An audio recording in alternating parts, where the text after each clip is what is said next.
ہمیں مثال ملتی ہے علامہ اقبال کی والدہ کے بارے میں. ہم جب کتابیں پڑھتے ہیں علامہ اقبال کی زندگی کے بارے میں تو پتہ چلتا ہے کہ علامہ اقبال کے والد ایک ایسا پیشہ کرتے تھے جو ربا سے جڑا تھا، جو سود سے جڑا تھا. اور علامہ اقبال کی والدہ اسے بالکل پسند نہیں کرتی تھی. تو جب علامہ اقبال پیدا ہوئے، علامہ اقبال کی والدہ نے اپنے چھاتی کا دودھ، اپنا دودھ اپنے بیٹے کو نہیں پلایا. وہ چاہتی تھی کہ میرے بیٹے کے جسم میں ایک بوند بھی حرام کمائی نہیں جائے. تو علامہ اقبال کی والدہ نے کیا کیا؟ اپنے زیورات بیچے جو خود کے تھے، الحمدللہ حلال کمائی کے تھے.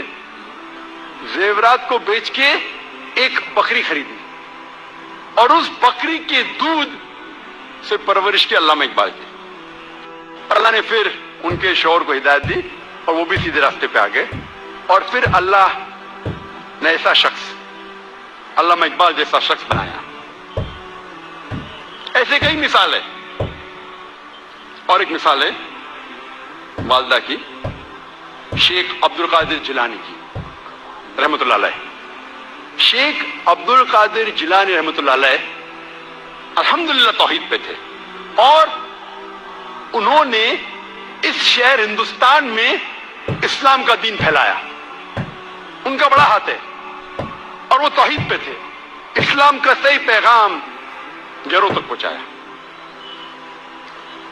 اور ان کی والدہ نے شیخ عبد القادر جیلانی رحمۃ اللہ علیہ کو سکھایا تھا کہ بیٹا تو ہمیشہ سچ بولنا، کبھی جھوٹ مت بولنا، چاہے تیرا نقصان ہو چاہے تیری جان جائے. ایک وقت جب شیخ عبد القادر جیلانی رحمۃ اللہ علیہ جب ایک سفر کر رہے تھے تو ان کی والدہ نے کچھ اشرفیاں ان کے کپڑے میں سی دی تاکہ وہ گم نہ جائے، تاکہ کوئی انہیں چوری نہ کرے.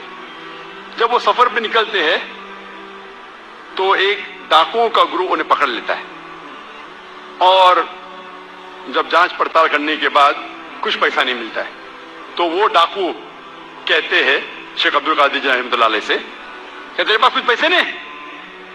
تو اس نے کہا ہاں ہے، میری ماں نے میرے کپڑوں میں سی لی ہے. اور وہ جگہ دکھاتے ہیں. وہ ڈاکوؤں نے کہا کہ اگر یہ بچہ ہمیں نہیں بتاتا تو ہمیں کبھی یہ اشرفیاں نہیں ملتے. وہ اتنے خوش ہوئے اس بچے کے ایمانداری سے اور پوچھا کہ تم نے ہمیں سچ کیوں کہا؟ تو اس نے کہا کہ میری ماں نے مجھے سکھایا ہے کہ کبھی جھوٹ نہیں بولنا چاہے میری جان جائے. وہ ڈاکو اتنے خوش ہوئے کہ ان نے ڈاکہ ڈالنا چھوڑ دیا.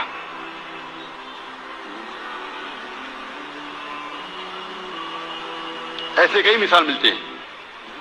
جب تاریخ پڑھتے ہمیں مثال ملتی ہے تاریخ پڑھنے کے بعد. امام شافعی رحمۃ اللہ علیہ کی والدہ وہ یمنی تھی اور ان کے والد قریش تھے اور بچپن میں ہی ان کے والد کا انتقال ہو جاتا ہے. تو ان کی والدہ جدوجہد کرتی ہے اور امام شافعی رحمۃ اللہ علیہ کی پرورش کرتی ہے. اور ان کی خواہش تھی کہ میرا بیٹا علماء کے درمیان اپنا بچپن گزارے، اسی لیے سارے انتظام کرتی ہے اور امام شافعی رحمۃ اللہ علیہ کو مکہ بھیجتی ہے علماء کے درمیان جینے کے لیے.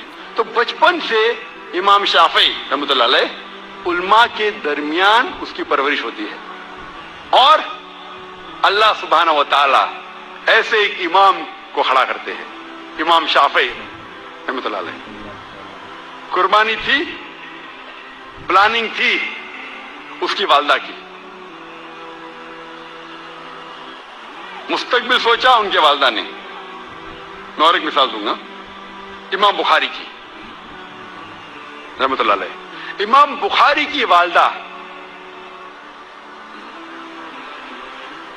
کا بڑا ہاتھ ہے امام بخاری کی پرورش کرنے کے لیے رحمۃ اللہ علیہ.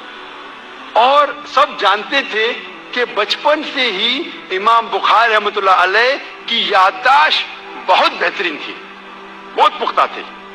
لیکن افسوس کی بات ہے کہ بچپن میں ہی وہ اپنی آنکھ کی روشنی کھو دیتے ہیں. آنکھ کی روشنی کھونے کے بعد اس وقت کے سب سے بہترین ڈاکٹر کو دکھانے کے باوجود ان کی آنکھ کی روشنی نہیں آتی.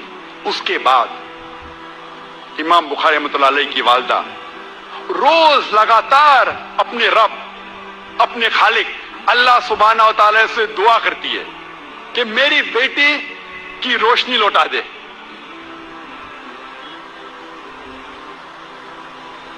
اس کے بعد کئی عرصوں بعد اللہ سبحانہ و تعالی ان کی والدہ کی دعا سنتے اور ان کے والدہ کے خواب میں آتے ہیں حضرت ابراہیم علیہ السلام, اور حضرت ابراہیم علیہ السلام فرماتے کہ تیرے بیٹے کی روشنی لوٹائی دی گئی. اور صبح کو امام بخاری رحمۃ اللہ علیہ وہ پھر سے دیکھ سکتے. تو یہ مثال ہے والدہ کی, کس طریقے سے ان نے اپنے بچوں کی پرورش کی.